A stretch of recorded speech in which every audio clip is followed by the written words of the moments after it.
لقد كان لكم في رسول الله أسوة حسنة সম্মানিত হাজিরিন, আমরা এই বিশেষ একটা মাসে যে সকলেই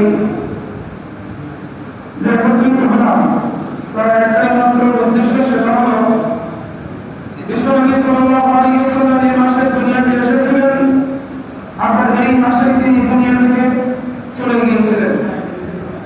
বিশ্বনবীর জীবন বৃত্তান্ত সম্পর্কে নিয়ে আমি আলোচনা করবো। এর থেকে শিক্ষা হলো বিশ্বনবী দুনিয়াতে আসলে আসলেন কি জন্য, এটা আমি মুসলমান, আপনাকে আমাকে ভাবতে হবে, চিন্তা করতে হবে যে বিশ্বনবী কেন আসলেন দুনিয়াতে। এটা হলো মুসলমানের সবচেয়ে বড় চিন্তার বিষয়। বিশ্বনবী মূলত দুনিয়াতে আসলেন